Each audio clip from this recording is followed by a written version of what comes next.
Hello ladies, you're welcome to SPF channel. Today we are having a get to know us session.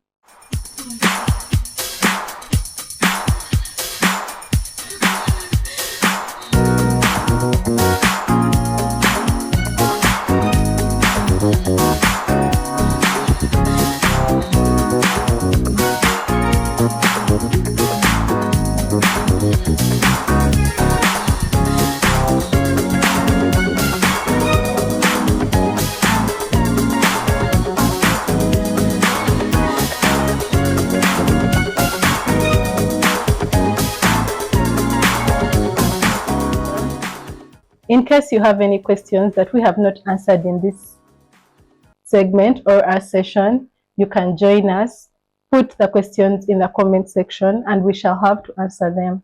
And in case it is your first time to come to our channel, please like, share, subscribe. And I am Immaculate. I'm Joanne. Great. So as you already said, we are going to be doing a get to know us session today. And so this is what we're going to do. We're going to answer a question each that we have in our most honest way. And if you're engaged, if you relate with something we say, please comment. We would like to hear from you. And it's always amazing when we relate with the people that we are speaking to and that we are watching. So, first question, I'll answer that. Joanne, what is that skill you've always wanted to learn but have never had the chance to do? I think that the skill is sewing. I've always loved sewing, seeing myself. Actually, I've always loved doing African attire. I've always loved to see myself do that sewing, but I've seen myself fail to get a chance to do that.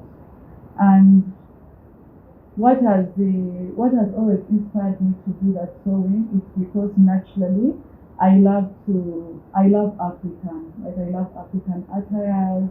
I love to see myself do creativity. So actually, this is something I loved since as a child. I remember when I was still a young girl, I used to go to my mom and get a lot of her clothes, sometimes steal her clothes, and which are actually new. Then find myself I'm cutting them and already making clothes for my dolls.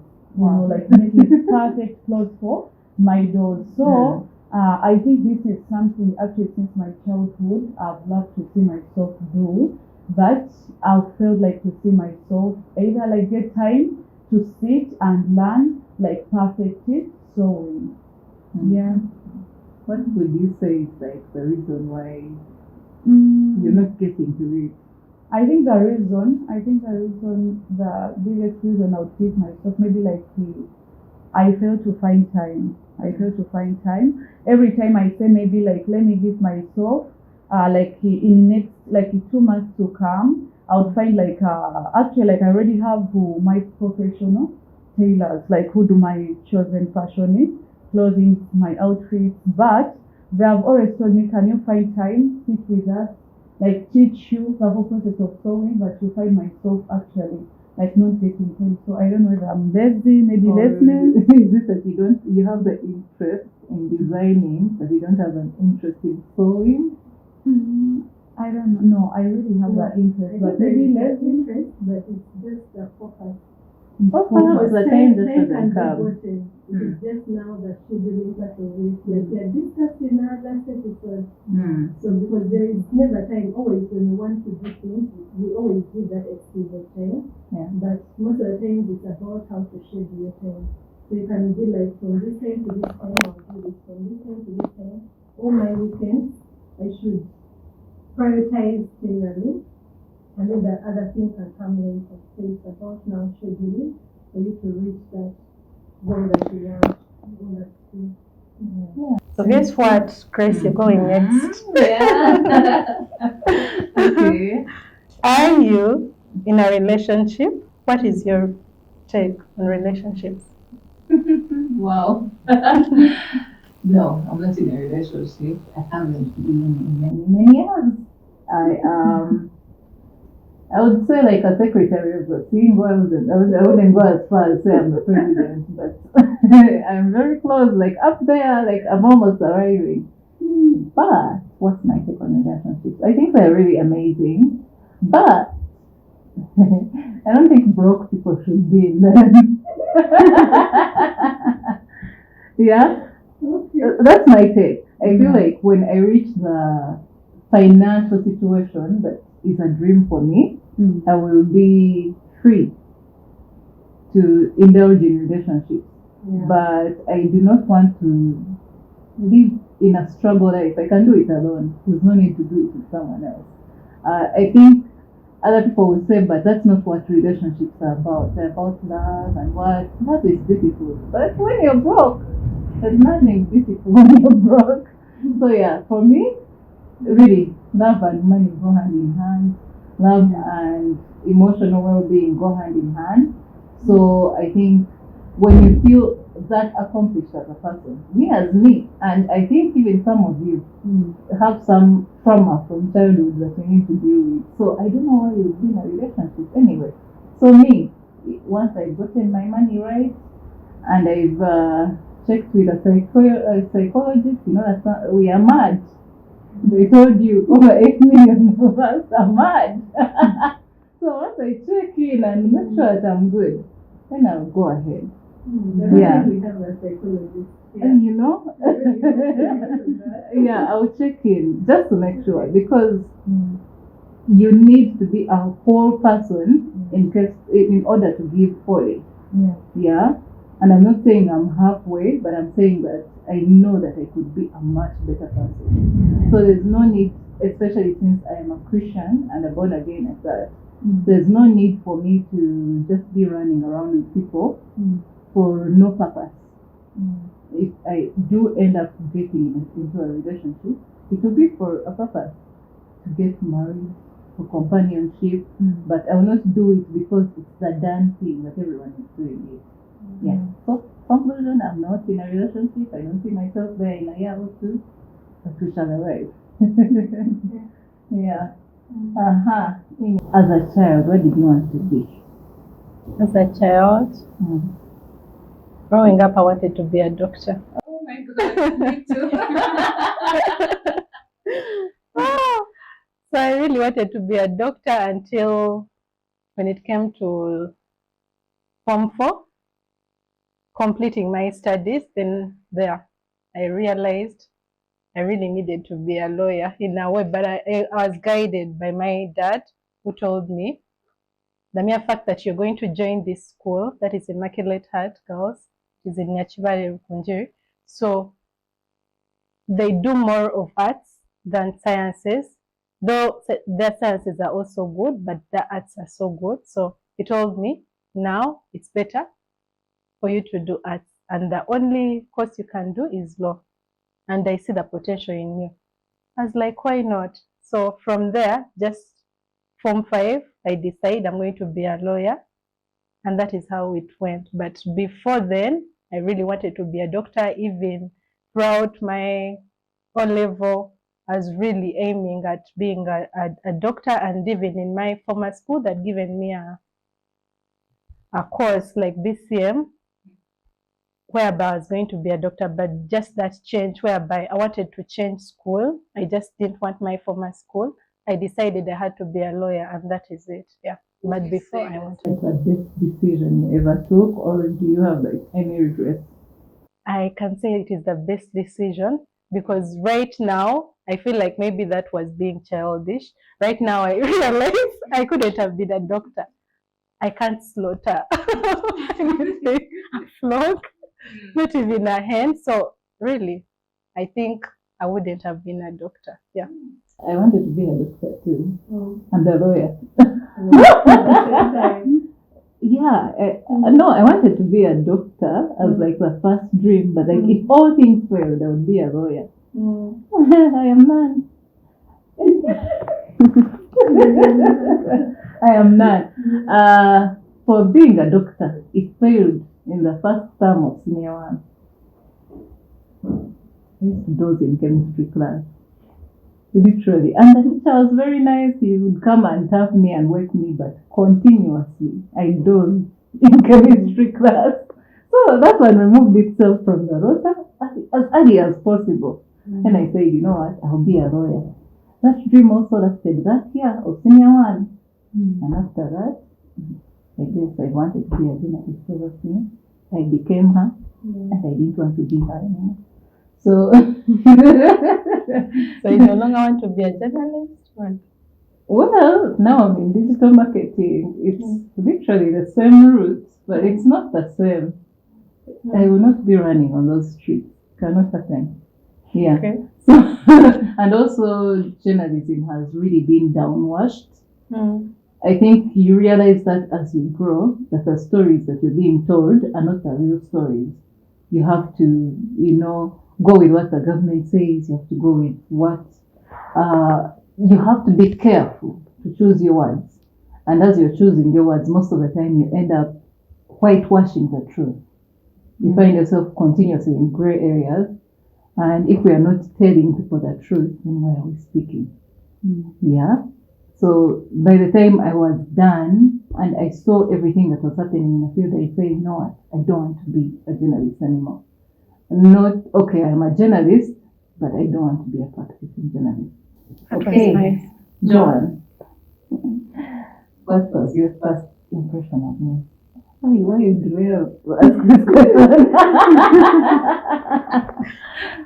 Okay. My first impression of you, the first time I met you, I think my first impression when I saw you as someone who is humble. Someone who is humble, someone who has less words to speak. Yeah, that was the first impression of you. It turns out that's how people see me these days. Mm. I am not humble. Just so you know, I am not. But you have to Not as get to humble as find you that out. And what was your first impression About me? No, I kind of think you appeared as someone who is so put together. Like, I know you need to be put together. Like, it's a lady and all that. Yeah. But like for you, it's like kind of in a different way. You have some sense of passion. That's really nice. I was like, I'm in the presence of ladies. Wow. Yeah. Yeah. Wow. That's good. And I think that is the comment after I've always got from most people. Yeah, as the first impression they give me. Yeah. Okay. It's difficult. I mean, for some of us, we are just striving in that direction. Shall get there. Yeah. How about you, Amy? Your first impression of me? Of me? Of you? Automatically the same answer. Is that a lie? No, it's not a lie. And you know that what campus that you are in a different class, you know? With the fashion bit, with the way you took yourself, Yeah, well put, and as a lady. And I think that is the most, they say the law of attraction. You attract what you are. So the mere fact that you were a lady, and of course I'm a lady too, so I think that is the attraction that came in. So that is how we got to be friends, and up to now until this time. So as you can see, we are ladies of substance who are seeking. No, you are. Over that, yeah. Related over our shared beliefs. Yes, actually, it came to the born again thing. I feel like, we just because we had a mutual friend, but for us to get to know each other, it was more of the prayer bit of it, the self thing. Yeah. So for prayers. Yeah, because initially we used to meet in a shop and we didn't say much. Yeah, we did so much. Like, we'd just be like, hi. But then when it came to that extra mile of prayer, so that is what really joined us more. And, and me, when it comes to prayer, there. We'd be like, we are together. Yeah. So that is what maybe made us come together, and the three of us, the good thing, we're all born again Christians, though of different denominations, that is the religions. I'm Catholic, and you're Anglican, and she's still born again, still just, yeah. If you could restart life, would you, and why? Grace. I think that's like a trick question. Yeah. There are days when I feel like this life, I need to like rewind and choose better. No balance. Yeah, you know, like when you're in that struggle moment and you're like, Yeah. you know, if I had maybe chosen to be a doctor, if I had dosed this, you know. But I think life as it is, I wouldn't change anything about it. Yeah. I mean, I wouldn't be seated here with you like this. This is something I wanted to do for like about 7 years. And you know what the word says, that in the right time, I'll make it happen. And I feel like this is the absolute right time. I feel like I am in the right place at the right time, and I'm enjoying life as it is. Actually, about that, I think there is a time, actually when I was done with campus, my last day of campus now, I'm seeing myself like I'm a big girl, and now I'm going to start, you know, like looking for a job. Of course, when you get a job, you don't expect it to ask your parents, of course, to provide anymore, like providing rent, providing like everything actually. So I'm like, okay, now I have to look for a job. I look for a job after getting a job. Now the question was, okay, I've gotten this job, but will it always, you know, like will it always satisfy every personal need that I need at the right time, as it was before when I was still at campus? Of course, when I was still at campus, anytime you need this, that, anytime you need this, mom. Okay, if mom is not able, my big sisters are able. So sometimes I would always be like, I wish I would reverse life back and look and go back, like maybe like get back young and go back to campus again. Then I'm like, no, I wouldn't love to see myself hustle with reading, doing this. So after I got to know, no, I wouldn't like want again to reverse life back. I just have to keep focused. Yeah, move forward. Yeah. Wow. Yeah. So about this book, it highlights the mistakes women do at the workplaces. The one thing is concentrating so much on your work and forgetting about the other things that you have to do. Let's say you've come to work from 9 to 5 completely. It is your desk. You don't have any free break, like to talk to your colleagues about maybe the trending things that would have happened around. Let's say if you're dealing in a space whereby you need to get clients, interact with clients. So you find yourself so much engaged in your work that you forget that there is life out there. But if you get that extra time, let's say after 5, once in a while, catch up with colleagues, catch up with friends. Through that, you'll get extra connections, which is different for men. At any time, they will catch up.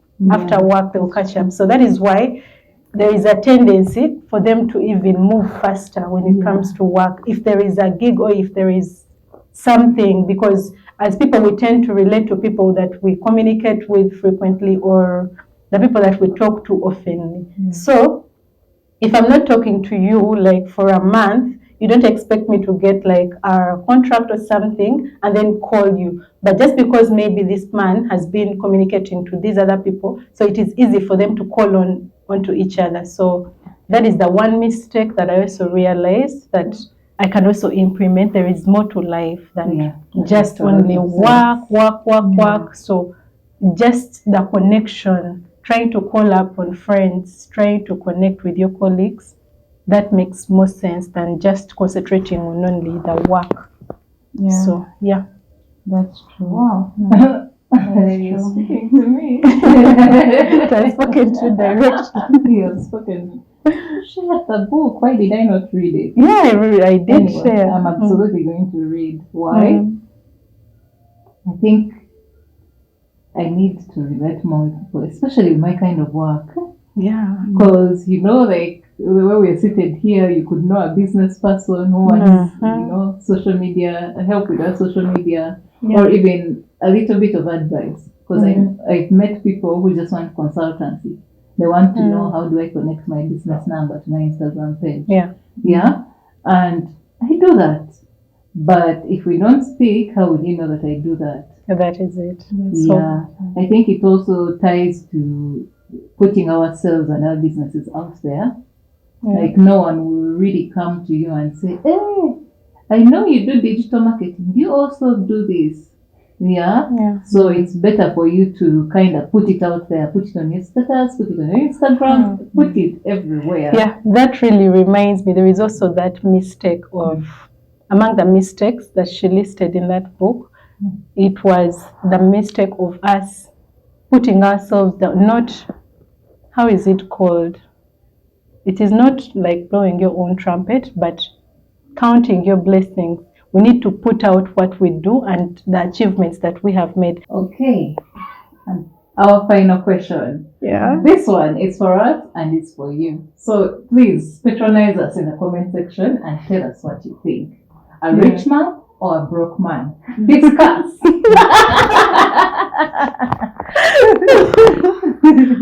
Okay. Personally, a rich man, any day, all day. You cannot eat. You cannot sleep on a mat just because. You cannot. So, any day, all day, every day, rich man. Do not say if he's educated. What is he broke if he's educated? Rich man. Do not compromise on that one thing. What do you say? What do you have to say? You're transferring the question to me? Of course. Rich man. Like I said, the law of attraction. As you see me, I'm a rich lady. Very rich in everything. Everything. Yeah. Because being rich doesn't mean you have to be rich money-wise, but of course, you can't look this good and you don't have money. Exactly. So trust me, I'm rich, so I have to attract better, which is also rich. So I don't want anything to do with broke. Why do you even have Like how? to defend the reason why you want a rich man? it is I want a wealthy man, whether I deserve him Actually, or not. wealthy, not even rich. Yeah. So Beza, tell us. Actually, the reason why I had to first pose that question to Amy, it's because I think we've happened to share a lot of stories about a rich man and a poor man, and I've always come out saying a rich man. Yeah. No big stories. So So just I think like how you see me. By the time I work hard, when I'm still single, as Veza, to beautify myself, to make myself look class, no good. So what do you expect? A rich man. A rich man. Yeah, because actually this is an interesting. Actually, when it comes to a rich man, there are times when they say, "Love is what? Love is blind. Yeah? Love is blind." Yeah. But that saying to me, it never works. Let me just It tell you that never love works, can actually. see. My love has eyes.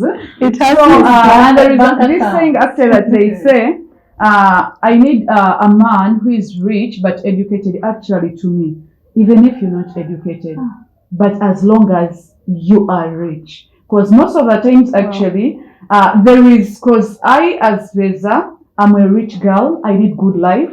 So when I get a poor man, even in terms of communication, in terms of everything, we shall never match. In terms of stories, we are sharing stories. Every time I come with a high story, he will think I'm undermining him. Yet it is his mind and his pocket. So I would prefer a rich man because everything will flow well. Let me just conclude by saying a very wise man said, and this was a man on the internet, I don't know his name. He said, when a man lacks in a certain place or in a certain area of his life, he will try to apply his dominance elsewhere. And most of the time, that dominance will express itself in a form of abuse. It could be physical, it could be mental, but most of the time it will be physical. So to avoid all these things, ladies, marry a rich man. That's the conclusion. Anywho, We really enjoyed speaking with you today and catching up as ladies of SBF. And we love, love, love when you people enjoy our content and tell us what you enjoyed. So get in those comment sections and tell us what you found most interesting. Ask us the questions you want to ask us and just let us keep in touch. We're building a community of ladies who want to seek balance and flourish together. That's what we're here for. We love you and we hope to catch you in a next episode. Now, if you haven't subscribed, please do, because we'd like to see you again and again and again, and turn on that notification button. Anywho, I am Grace. Joan, Immaculate. Like, comment. subscribe. And share. You have to repeat that one.